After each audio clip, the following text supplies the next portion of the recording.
E aí, gente, beleza? Meu nome é Dylan Silva, sou professor da Rede Força Máxima, trabalho na unidade Pilares, e hoje a gente vai bater um papo aqui bacana sobre filosofia, Vamos trocar uma ideia aí sobre a filosofia helenística e vem com um tio que é fácil. Vamos lá. Helenismo. Então, para a gente começar a falar do helenismo, a gente tem que lembrar o que está rolando na Grécia, A gente tem que lembrar do contexto histórico da região, O que estava rolando ali. Vamos lembrar aqui rapidinho.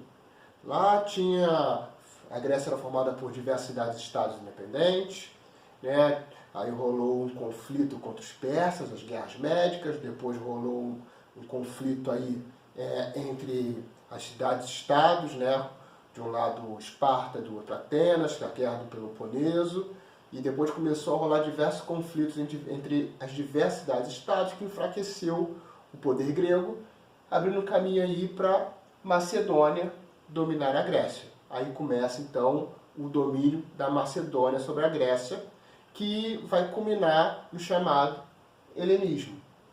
O que significa isso? Um cara aí famoso chamado Alexandre o Grande, ele vai ser o imperador da Macedônia e ele vai dominar a região que hoje a gente chama de Grécia. Beleza até aqui? Mas ele, por ser apaixonado pela cultura grega, ele vai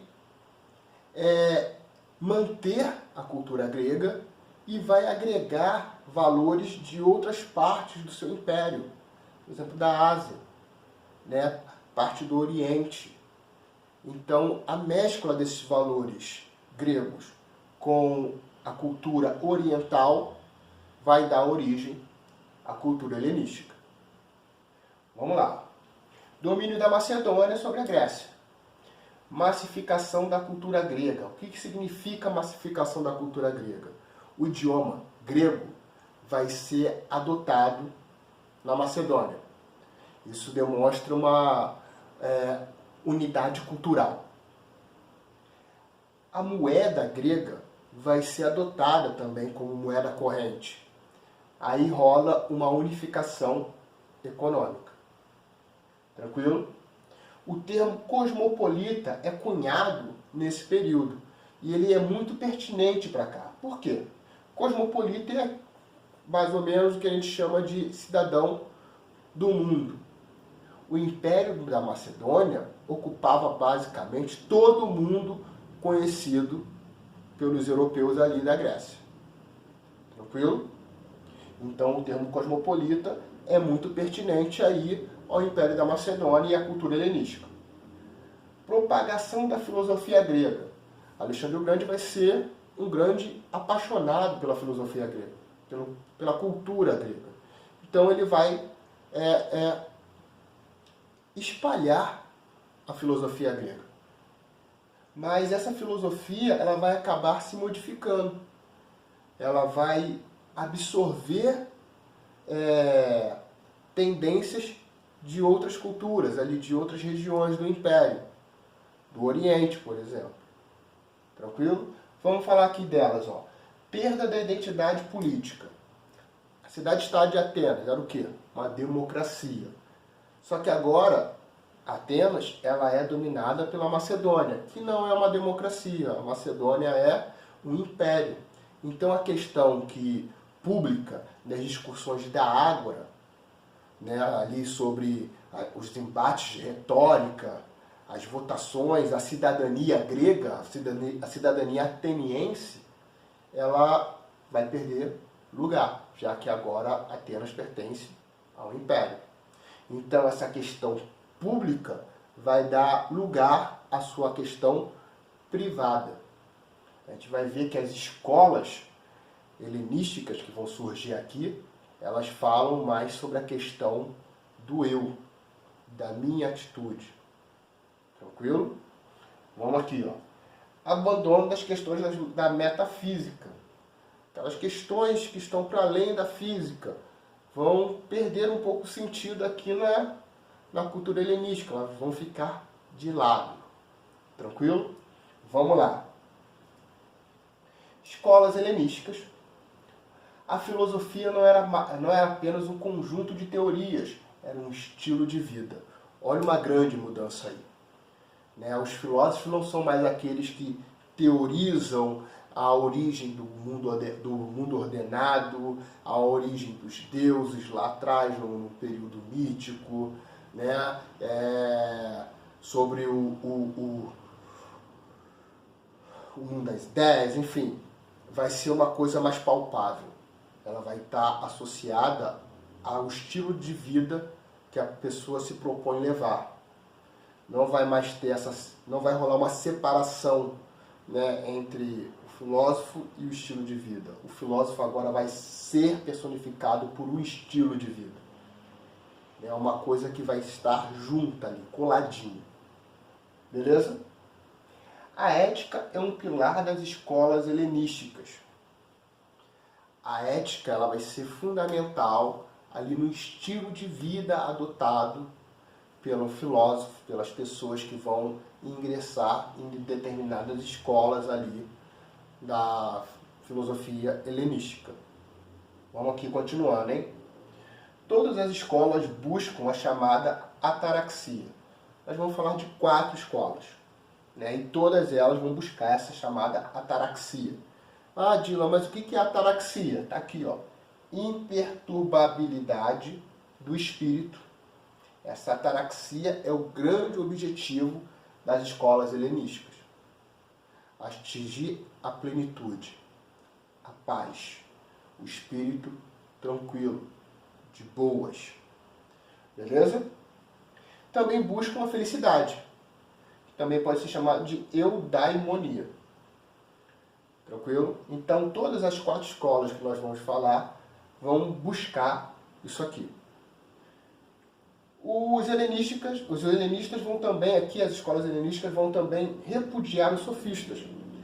Assim, lá atrás, como Sócrates chamou os sofistas de prostitutos, porque vendiam seu conhecimento, a técnica da retórica, sem ter muitos pudores se as decisões vão ser boas ou ruins.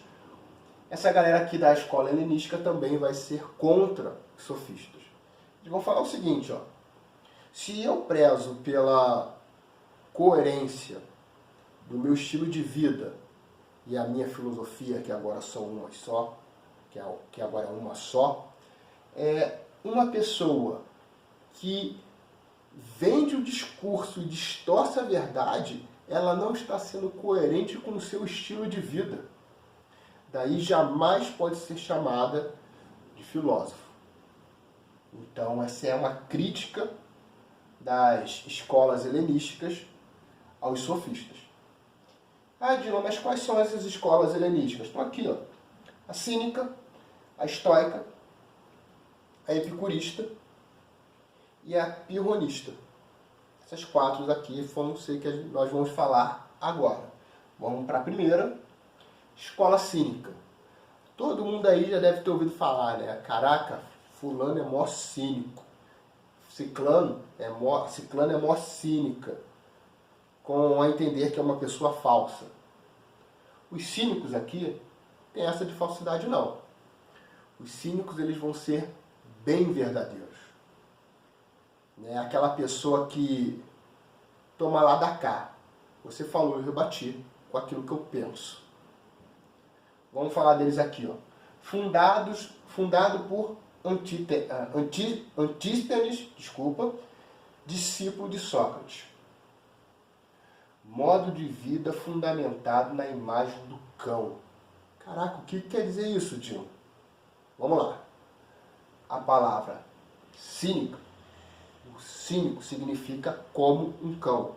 Vem lá da sua origem grega, né, que significa cão. Por isso eles vão se identificar com a imagem do cão, porque eles vão adotar a vida animal. O que é vida animal? Eles vão viver com aquilo que a natureza os oferece. Eles não vão ter riquezas, não vão ser adeptos aí de luxos, de conforto físico. Vai viver como se fosse um cachorro, um animal pelas ruas, vivendo do que a natureza oferece para eles. Tranquilo? Bom, aqui, ó. Negação absoluta do prazer, do poder e dos confortos físicos. A gente vai falar desse cara aqui, de Diógenes, que ele morava no barril, né? Vamos lá.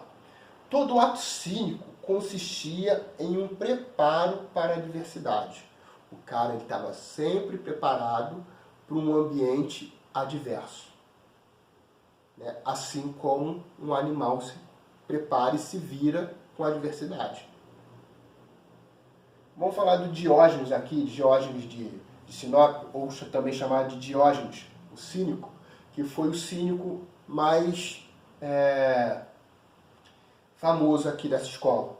Na verdade, eu vou contar uma historinha aqui sobre Diógenes, né? Já falei aqui que ele morava ele tinha uma casa, a casa dele era um barril, tipo Chaves lá, né? Que ele mora dentro do barril. E a história é a seguinte, que ele estava na sua casa e nada mais nada menos que Alexandre o Grande foi até a sua residência. Chamou Diógenes. Diógenes atendeu então o imperador e o imperador perguntou para ele assim: Diógenes, o que eu faço para melhorar a sua vida?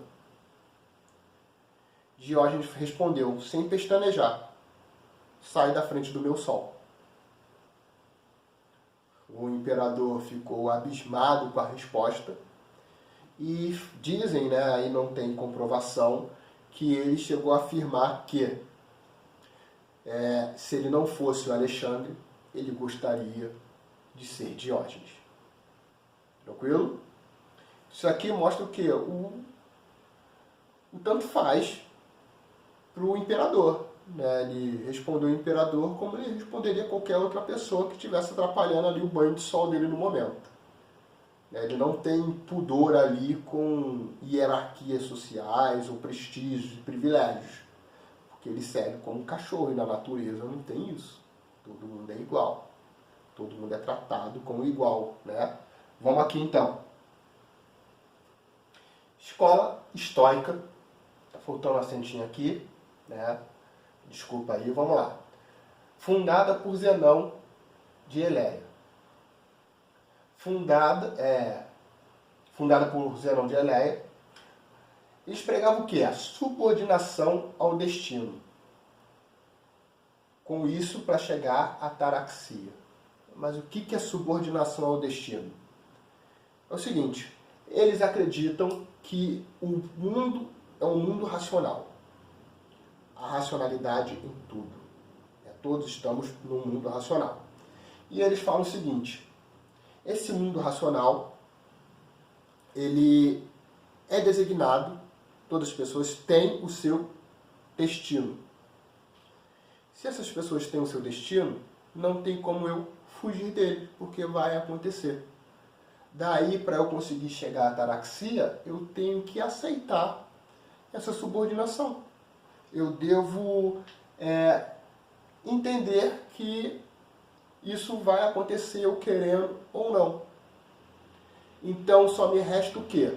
Aproveitar, tirar proveito das coisas boas e também das coisas ruins que me possam acontecer.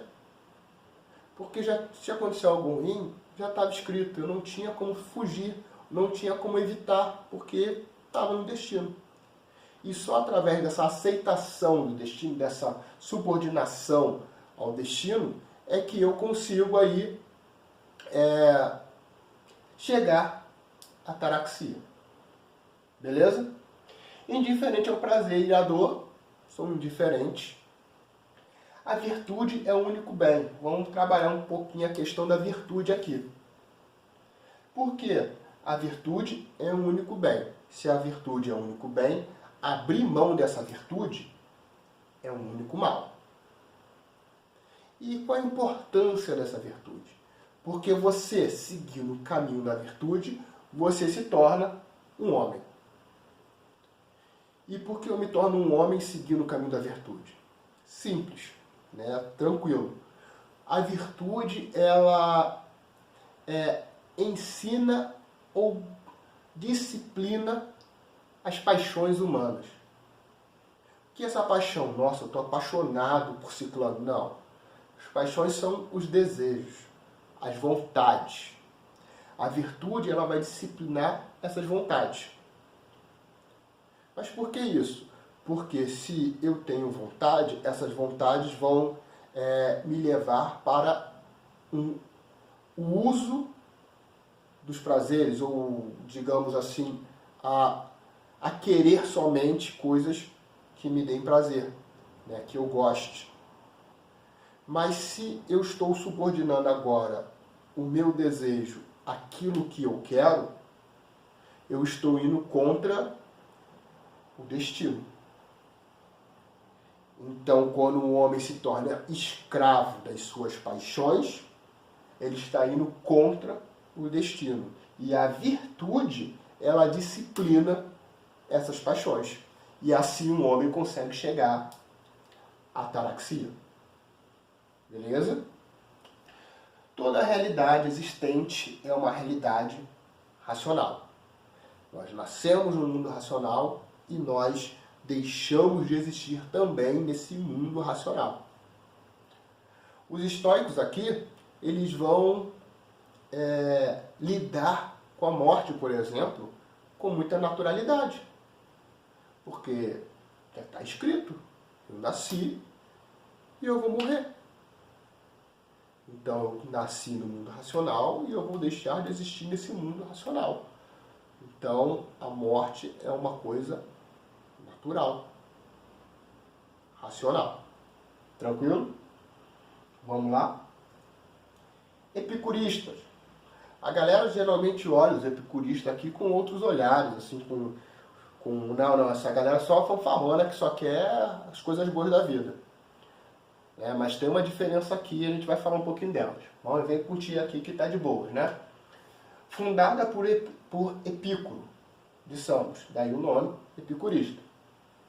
Epicuristas é diferente de endoísta.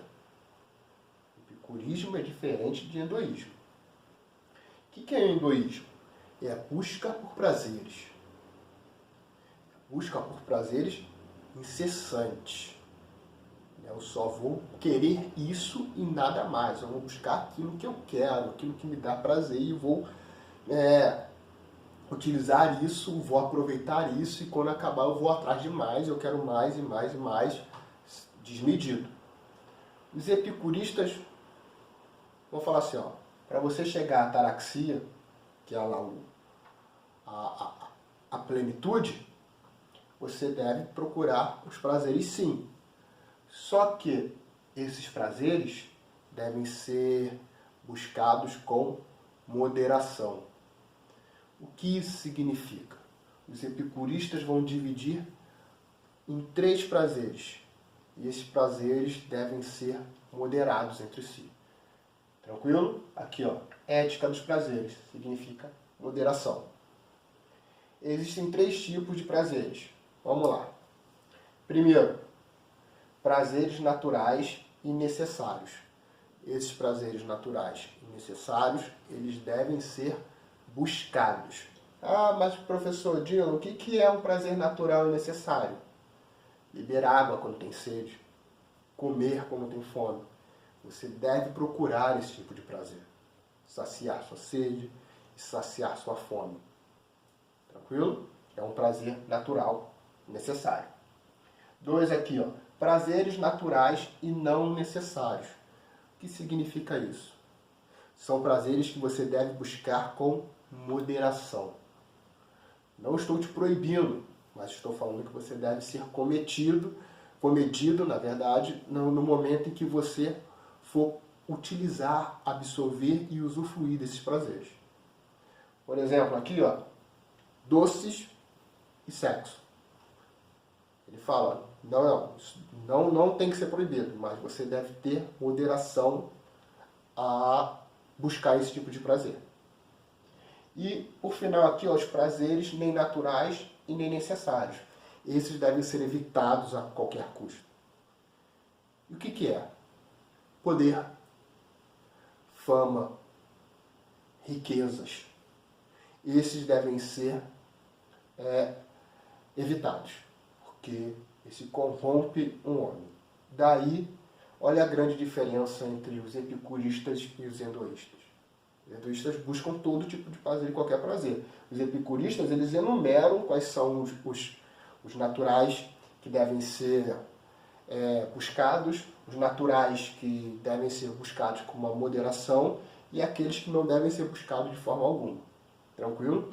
Mas esses três aqui não chega perto desse aqui, que é o prazer negativo. O que é o prazer negativo? Simples. É você acabar com uma dor. Pode ser uma dor física ou uma dor psicológica. Esse prazer é o maior prazer de todos. Tranquilo? E para se tornar um sábio, dentro aqui dos preceitos dos epicuristas, deve-se abandonar os 4 grandes medos do homem. Esses 4 medos são o medo dos deuses, o medo da morte, o medo da dor e o medo de não ser feliz. Quando você abandona isso, você está pronto para se tornar um sábio, segundo aí os epicuristas. Vamos então aqui para a última aula, tá? Digo, a última escola, que é o pirronismo. Fundado por Pirro de Élida, defendia a ideia de que tudo é incerto. O que quer dizer isso? Que não existe verdade absoluta. Tudo pode ser questionado, todo o argumento ele pode ser inquirido, perguntado e questionado. Não existe verdade absoluta e conhecimento absoluto para os pirronistas. Beleza? Com isso, ó, a ideia de que tudo é incerto, os seus seguidores vão pregar a chamada suspensão do juízo. O que é essa suspensão do juízo? A abstenção de fazer qualquer julgamento, já que a busca para a verdade plena é inútil. Ou seja, eu não vou julgar, já que a verdade plena, eu vou buscar a verdade plena e é inútil. Por quê? Porque não existe verdade plena, não existe saber absoluto para essa corrente filosófica aqui. Professa a impossibilidade do conhecimento da obtenção da verdade absoluta. Tranquilo?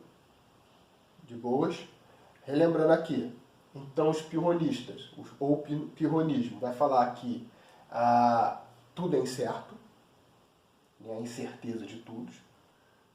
Os epicuristas vão falar sobre a busca dos prazeres para você chegar à ataraxia. A escola estoica aqui vai falar o seguinte: a subordinação ao destino, você tem que aceitar o seu destino para você conseguir chegar à ataraxia, né, aceitar as coisas que acontecem porque já está escrita. A escola cínica fala que você deve viver de modo natural como um animal, seguindo a imagem do cão.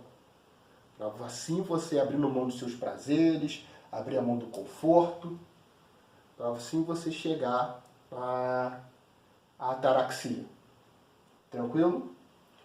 Então, com isso, gente, fechamos aqui o módulo 8 da primeira série, a filosofia helenística.